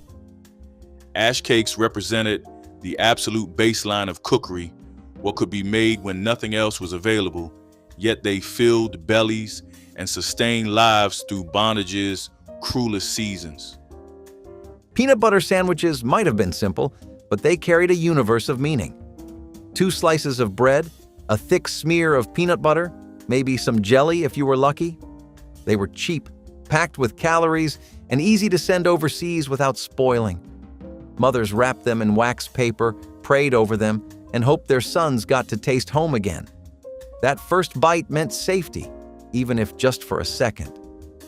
Peanut butter stuck to the roof of your mouth and reminded you that life still had sweetness to it. Soldiers shared them, traded them, hoarded them for hard days. They were portable comfort, a reminder of childhood and kitchens that smelled like toast and laughter. Peanut butter sandwiches didn't need to be fancy. They were a lifeline made edible. For Black soldiers, they carried something deeper too: the love of family and the quiet resilience of communities that sent everything they could, even when they had little to spare. Tea cakes were the simple sugar cookies that African-American grandmothers baked by the dozens for Christmas, filling tins that would last through the holidays. These weren't fancy decorated cookies. They were soft, round, lightly sweetened with just a hint of nutmeg or vanilla, and perfect for dunking in coffee or milk. The dough came together quickly with butter, sugar, eggs, and flour, rolled and cut with drinking glasses when cookie cutters weren't available. Black families made tea cakes because they were economical, stretching basic pantry staples into enough cookies for everyone who visited during the season. Children would help cut and bake, learning kitchen skills while sneaking warm cookies when grandma's back was turned. The cookies were packed into tins between layers of wax paper, given as gifts to neighbors and church members. Tea cakes represented hospitality and generosity, the understanding that Christmas meant sharing whatever you had with others. Smoked turkey, neck stew became a healthier alternative to pork-based dishes while still delivering the deep, smoky flavor that Black families loved. Turkey necks were cheaper than most cuts and provided rich, dark meat that held up beautifully through hours of simmering. The smoking process had already infused them with flavor, so the stew needed little seasoning beyond onions, garlic, and bay leaves. Collard greens or cabbage were often added, cooking down in that smoky broth until silky and tender. Potatoes stretched the meal while absorbing all that savory liquid. This stew was considered lighter than its pork counterparts, but equally satisfying, perfect for families trying to eat better without abandoning. Comfort food. The broth was treasured almost as much as the meat, ladled over rice or sopped up with cornbread. Chinquapin nut cakes offered small moments of sweetness, created from the rich forests of the American South. The chinquapin, a dwarf chestnut native to the region, produced small, sweet nuts that could be eaten raw or roasted. Enslaved families collected these nuts in autumn, cracked their shells, and ground the meat into a fine meal. Mixed with a little cornmeal, honey, or molasses when available, the nut meal formed small cakes that were baked or cooked on a griddle until golden brown. These cakes carried both nutrition and a sense of celebration, providing rare treats for special gatherings. The flavor, slightly sweeter than a chestnut with a buttery finish, became a cherished memory passed down through generations. Even after emancipation, chinquapin nuts remained a prized wild harvest in Appalachian and southern communities, though the trees have grown scarce in modern times. Chinquapin nut cakes remind us of the connection between forest abundance and human creativity, transforming a foraged ingredient into a dessert that honored both the landscape and the people who carefully tended its secrets. Wild honeycomb keep was as close as survival ever came to sweetness. Finding a hive in the woods was an act of luck and courage. Collecting it required smoke, patience, and hands willing to risk pain. The honeycomb was wrapped in leaves or sealed in clay jars to preserve it for months. A single spoonful could flavor cornmeal, soothe a sore throat, or serve as a child's rare treat. Honey was a healer, a reward, a reminder that even in hardship, nature offered grace. It gleamed golden in dim light, sticky and fragrant, its taste pure as sunlight. For those who endured scarcity, it was a miracle worth protecting. A jar of wild honey was more than food. It was life itself, captured and kept safe for the days when sweetness felt far away. Sweet potato biscuits were the kind of comfort that carried warmth across oceans and through the hardest days. Made from mashed sweet potatoes, flour, and a little shortening, they baked into soft, golden biscuits that held the sweetness of home in every bite. They traveled well, stayed moist for days, and could turn even canned meat into something bearable. For soldiers raised on southern soil, they were a reminder of family kitchens, of mothers and grandmothers who baked with care and sang while they worked. Sweet potato biscuits weren't just food. They were a symbol of love sent through flour and faith.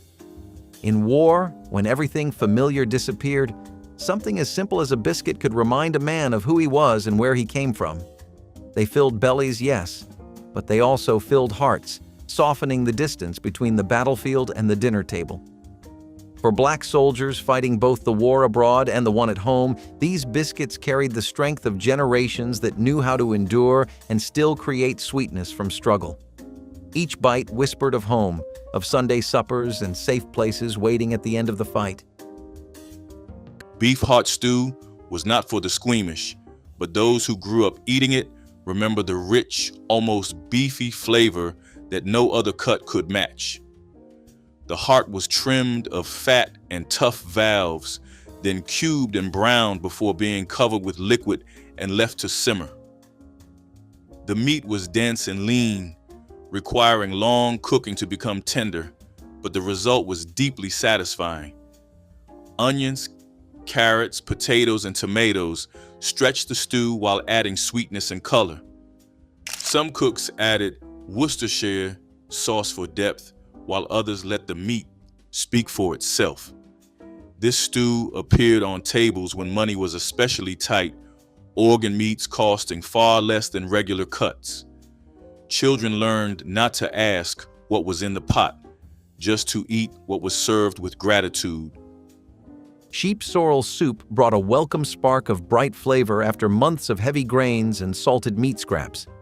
This common wild plant, with its arrow-shaped leaves and natural lemony tang, grew freely in meadows and along woodland edges. Enslaved gatherers picked the young leaves early in spring, rinsed them well, and simmered them with water and a handful of onions or garlic if available. The result was a light, refreshing broth rich in vitamin C and a gentle tartness that awakened tired palates. African culinary traditions often prized sour greens, and this soup reflected that taste while also serving an important nutritional role in preventing scurvy. After emancipation, sheep sorrel remained a favorite wild green in many rural communities, used in teas and simple soups that celebrated the arrival of warmer weather. Today, foragers still seek it for its tangy bite and health benefits. Sheep sorrel soup stands as a quiet example of how careful observation of the land turned common weeds into an enduring part of Southern culinary heritage. Sassafras bark seasoning was one of the earliest flavorings used when store-bought spices were out of reach. The roots and bark of the sassafras tree were peeled, dried, and ground into powder, its aroma rich with warmth and spice. Sprinkled over cornmeal or beans, it transformed plain food into something fragrant and satisfying. Beyond taste, sassafras carried medicinal value too. It soothed sore throats, eased stomach pains, and was believed to cleanse the blood. Its use came from a blend of African and native traditions, a shared understanding that flavor could also heal. For those whose daily meals were often bland or repetitive, this bark brought a hint of joy. Even the smallest dash felt like a luxury. When added to boiling pots, the air would fill with its woodsy scent, a moment of beauty amid scarcity. Families guarded small pouches of ground bark like treasure, passing the habit from one generation to the next. In times when dignity was stolen, seasoning food became a quiet way to reclaim it. Sassafras was more than spice. It was spirit made edible, a reminder that even the simplest flavor could speak of memory, culture, and resilience. Okra stew with tomatoes brought the Deep South to tin plates in faraway places. Thick, rich, and fragrant, it was a dish that could transform bland rations into something soulful. Soldiers who grew up on okra knew its power, how it thickened a pot, how its slippery texture caught flavor like nothing else. Mixed with tomatoes, onions, and spices, it became a bowl of home that fed both body and spirit. It was a dish tied to memory, to grandmothers stirring slow and humming gospel while the pot simmered. For soldiers, that taste was almost holy. Even in makeshift kitchens, someone always found a way to recreate it, if only in spirit. Okra stew reminded them of who they were before the uniform, before the distance, before the war. It was survival food, yes, but also soul food in its truest sense, nourishment that healed as much as it fed. Every spoonful was a promise that home was waiting. Black-eyed pea stew carried cultural significance beyond its role as winter fare.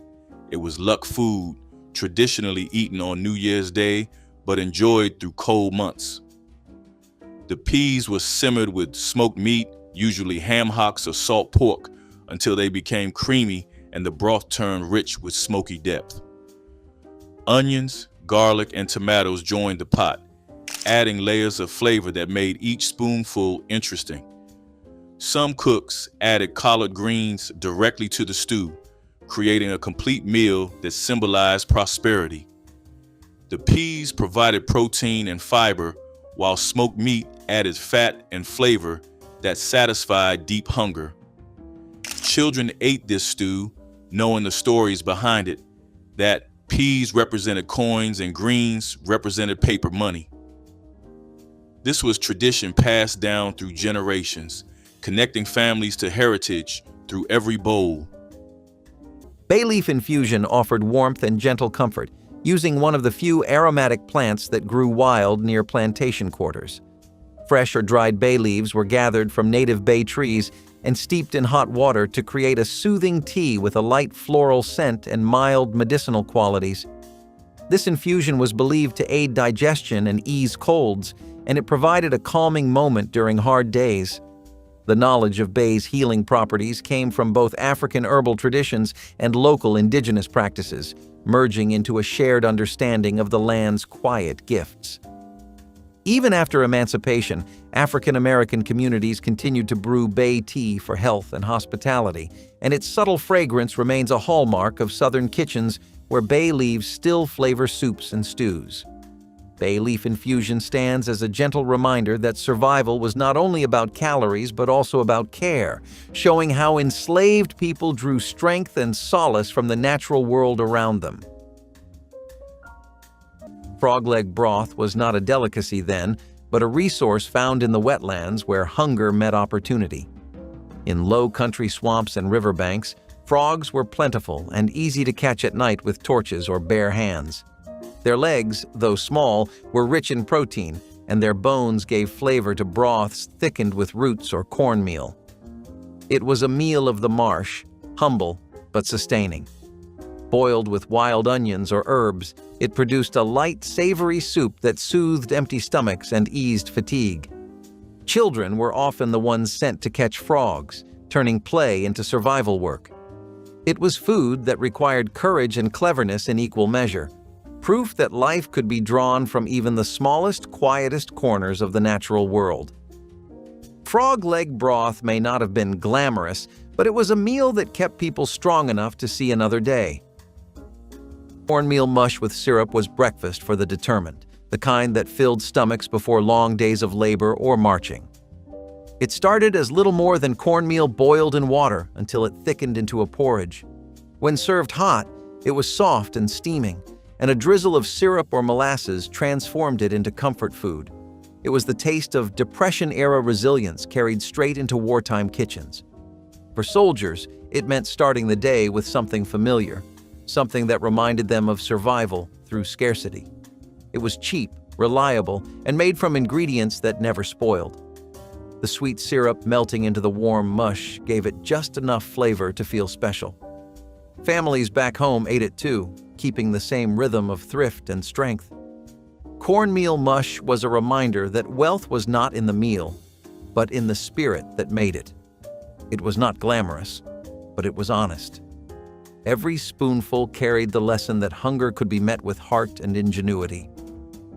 Pig feet stew was hearty winter fare that transformed an overlooked cut into something families craved when temperatures dropped.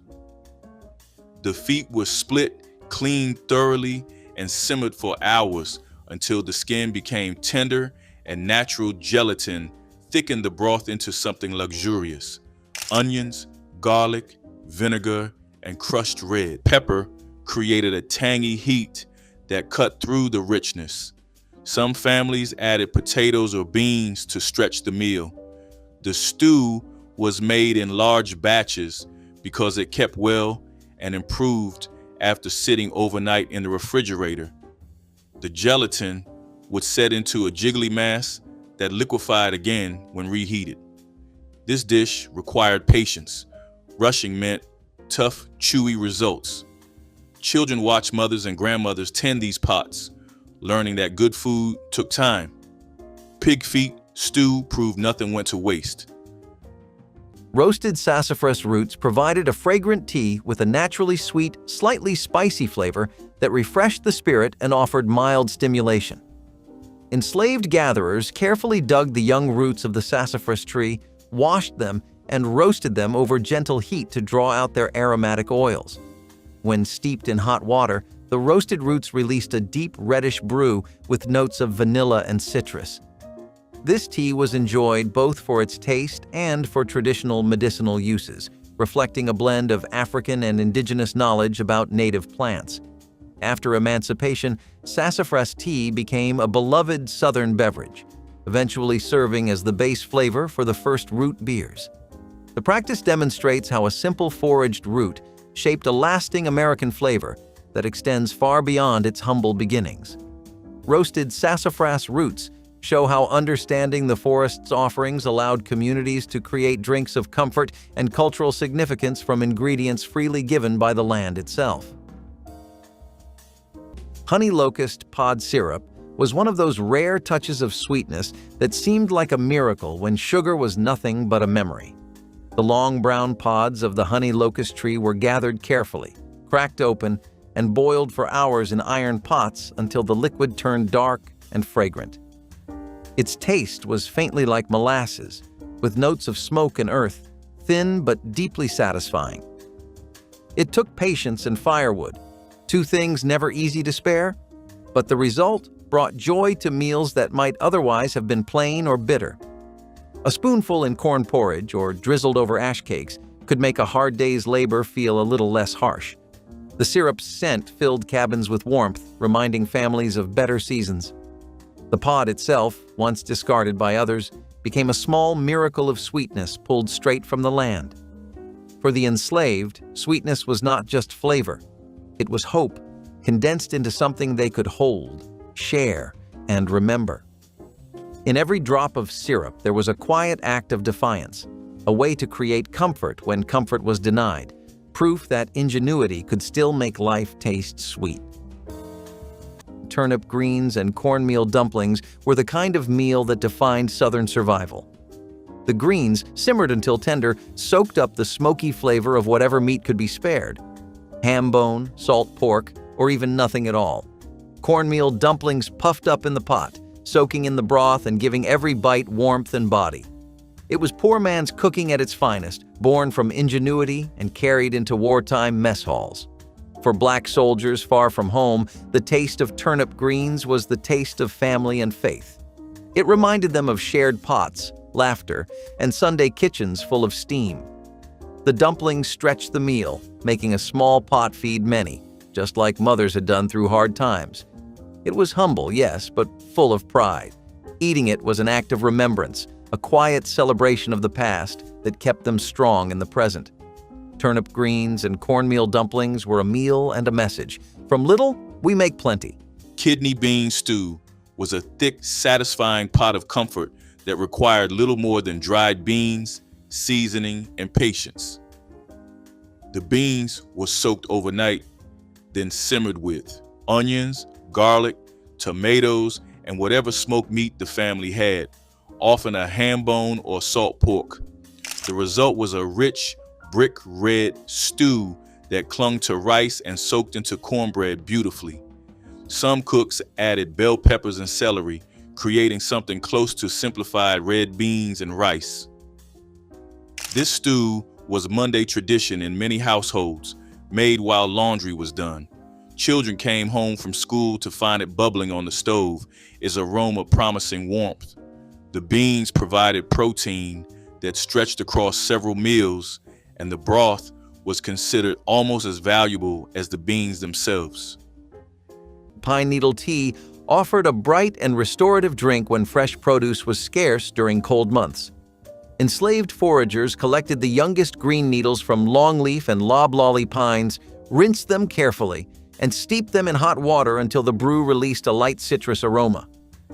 Rich in vitamin C, this tea helped ward off scurvy and brought a welcome freshness to winter diets heavy with salt-preserved foods. The practice echoed both indigenous traditions and West African herbal knowledge, merging two continents' wisdom into a single sustaining cup. Families continued to brew pine needle tea well after emancipation, and it remains popular among modern herbalists for its gentle flavor and reputed immune-boosting qualities. Its evergreen scent and warm golden color remind us that even in the most barren season, the forest offered nourishment. Pine needle tea illustrates how observing the land and respecting its cycles allowed people to find both medicine and comfort, turning what others overlooked into a sustaining daily ritual that strengthened body and spirit alike. Sun-baked clay pot beans were born from ingenuity and necessity, slow-cooked by the earth itself when firewood was scarce or forbidden. Beans were soaked overnight, sealed in clay pots with water, herbs, and bits of fat if they were lucky enough to have some. The pots were buried shallow in sun-warmed soil or left near smoldering embers to cook slowly through the day. The result was tender, smoky beans that carried the flavor of the land and the resilience of those who made them. Cooking this way saved precious wood and kept smoke from betraying their fires. It was quiet cooking, careful cooking, born from both wisdom and the need to survive unseen. When the pots were unearthed at dusk, the beans were hearty enough to feed several people, filling the belly and steadying the heart. In a world built on taking, this was a small act of keeping, of making something nourishing from the warmth of the ground itself. Stewed chicken necks and backs were the essence of frugal home cooking, turning scraps into something soulful. When meat was scarce, families and soldiers alike used what they could get, simmering the necks and backs until the broth turned rich and golden. The bones gave flavor, and the tiny bits of meat that clung to them were tender and sweet. Vegetables, if there were any, stretched the pot further, but even without them, the dish carried deep satisfaction. It was proof that waste had no place in a world that demanded endurance. Soldiers remembered this dish from home kitchens, where nothing was thrown away, and every meal was made with gratitude. The smell of it simmering was grounding, reminding them that love often came from the simplest acts. Stewed chicken necks and backs were nourishment for both the body and the memory. They taught that flavor comes from patience and respect for what you have. It was poor man's food, but rich in meaning. Beef shank stew transformed one of the toughest, cheapest cuts into something that rivaled expensive roasts in flavor and tenderness. The shanks were cross-cut to expose the marrow, then browned deeply before being covered with water or stock. Hours of gentle simmering broke down tough connective tissue into gelatin, creating a broth so rich it set solid when chilled. Onions, carrots, celery, and potatoes joined the pot, soaking up that beefy essence. The marrow was considered the prize, spread on bread or stirred into the stew for extra richness. This was Sunday dinner food, started in the morning and ready by evening. Families gathered, knowing the wait had been worth it, each bite tender and deeply satisfying. Beef shank stew proved patience could transform humble cuts into something special. Elderflower cordial brought delicate sweetness and subtle healing to kitchens that often lacked sugar and fruit. When elder shrubs burst into fragrant clusters in early summer, gatherers clipped the blossoms and steeped them in water with a touch of honey or sorghum to create a lightly floral syrup. This cordial could be sipped as a soothing drink, stirred into simple desserts, or used as a gentle remedy for coughs and fevers. The method reflected Old World European customs while blending with African American herbal practice, showing how cultures met in the shared search for flavor and wellness. Long after emancipation, elderflower cordial remained a quiet luxury in rural households, prized for its refreshing taste during hot southern days. Today, it reappears in cocktails and artisanal sodas, but its roots lie in careful foraging and centuries of folk medicine. Elderflower cordial proves that even in times of want, people found ways to capture the fleeting perfume of summer and preserve it for moments of calm and celebration. Ash-roasted corn cobs were the original field ration, born from necessity and fire. When cooking pots were unavailable, enslaved people wrapped whole corn cobs in layers of husk and buried them deep in hot ash until the kernels softened and browned. It was a meal that could travel, carried in cloth or pocket, eaten in silence between labor and rest. The faint char of the ash gave the corn a smoky sweetness that lingered long after the last kernel was gone. In fields where hunger pressed hard, this was survival disguised as simplicity. A meal that needed no utensil, no luxury, only heat and patience. Even after freedom came, many still roasted corn this way, a quiet inheritance of resourcefulness. What began as a means of endurance became memory, passed down through taste and the smell of burning husk. Spam and sweet relish sandwiches turned wartime rations into something that felt homemade. Spam was plentiful, salty, and dull, but chopped fine and mixed with a spoon of sweet relish, it took on new life. Spread between soft white bread, it became a quick lunch that reminded soldiers of picnics and home kitchens. It was proof that even government-issued food could taste good with a little creativity. The sweetness of the relish cut the salt, balancing the flavor perfectly. Families back home made them too, serving them at kitchen tables or packing them for work lunches. For Black soldiers, these sandwiches symbolized adaptation, the ability to make something decent from whatever the world handed you. They were quick, hearty, and honest. Each bite carried the spirit of invention born from necessity. Spam and sweet relish sandwiches were not glamorous, but they were dependable, like the people who made them. They were wartime resilience between two slices of bread. Split pea and ham stew was thick enough to stand a spoon in, made from dried peas that dissolved during cooking into a creamy, satisfying base. The ham bone from Sunday dinner was the foundation, simmered until every bit of flavor had been extracted into the broth. Split peas were added and cooked until they fell apart completely, creating natural thickness without flour or cream. Carrots, celery, and onions provided sweetness and texture, while bay leaves and thyme added depth. This stew was often made midweek when the ham was gone, but the bone remained, proving nothing went to waste in a resourceful kitchen. The color was distinctive, army green, but the flavor was anything but bland. Children grew up eating this stew with crusty bread, learning that leftovers could become something entirely new. Ground nut stew with foraged snails was a meal that spoke of survival, patience, and deep memory. When meat was impossible to find or too precious to use, people turned to the land itself for sustenance. Wild snails gathered after rain became the answer to hunger, their shells glistening in the damp earth.